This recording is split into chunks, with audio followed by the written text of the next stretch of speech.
हिकिड़ो सिंधी कलाम राणो वो मां तव्हांजे साम्हूं पेश कंदुसि। छाकाणि हिते असांजा के बुज़ुर्ग दोस्त वेठा आहिनि त उन्हनि खे उहा पुराणी यादि ॾियारण जे लाइ त असांजो सिंधी राग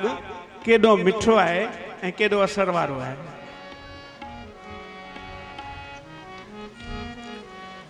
हाणे राणो राणो मां करियां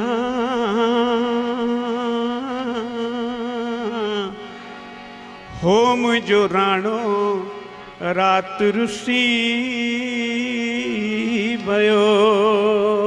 वो वो वो वो वो वो जेॾियूं कंहिंजे कान मां सींधुर सां सींध भरियां है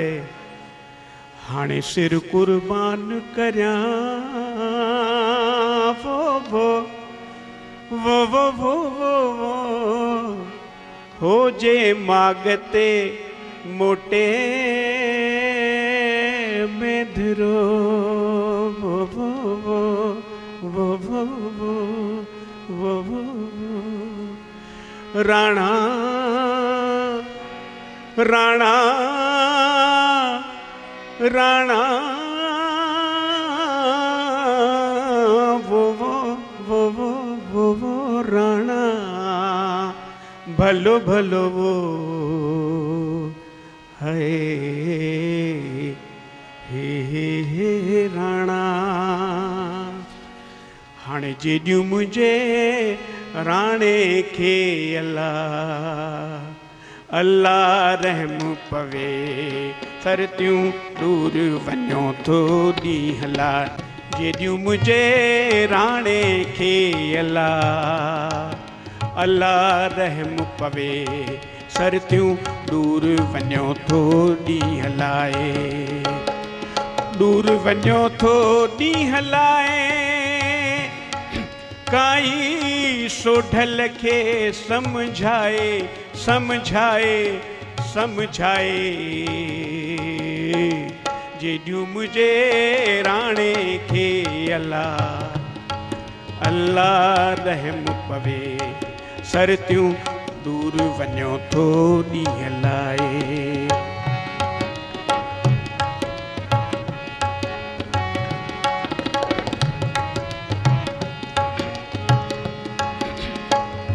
राणो रात रुसी वियो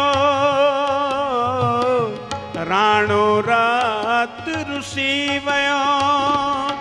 अदियूं घूरुनि सां दिलि घाए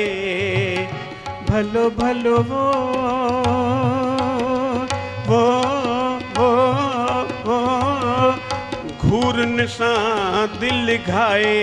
दिलि घाए दिलि घाए हो जेॾियूं मुंहिंजे राणे खे अल्लाह अल्लाह रहम पवे सरतियूं दूर वञो थो ॾींहं लाइ।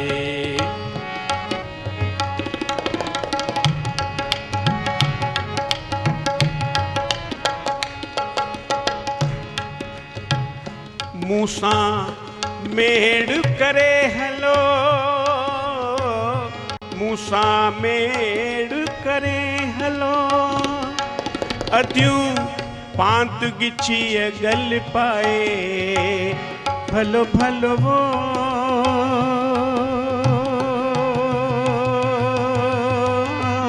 पांत गिछीअ गल पाए गल पाए गल पाए हो जेॾियूं मुंहिंजे राणे खे अल्लाह अल्लाह रहम पवे सरतियूं दूर वञो थो ॾींहं लाइ।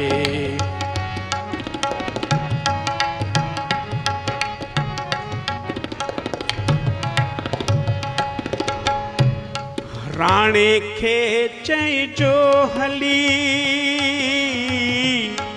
राणे खे चइजो हली राणे खे चइजो हली अदियूं वाग वतन ॾेवराए भलो भलो वो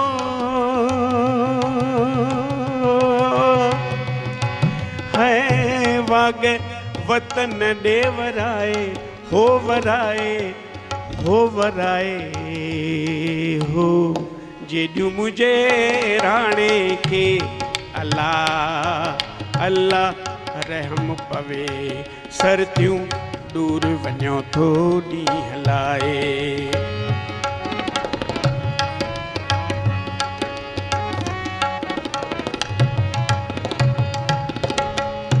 अदियूं अब्दुल लतीफ़ चे भिट जो घोट लतीफ़ चे लाइक़ु लाल लतीफ़ चे सुहिणो शाह लतीफ़ चे अदियूं विछड़ियल मुहिब मिलाए भलो भलो हो राणा राणा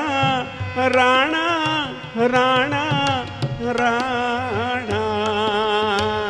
विछड़ियल मुहिब मिलाए हो मिलाए जेॾियूं मुझे राणे खे अल्लाह अल्लाह रहम पवे सरतियूं दूर वञो थो ॾींहुं हलाए जेॾियूं मुझे राणे खे अल्लाह अल्लाह रहम पवे सरतियूं दूर वञो थो ॾींहुं हलाए जेॾियूं दूर वञो थो ॾींहुं हलाए सरतियूं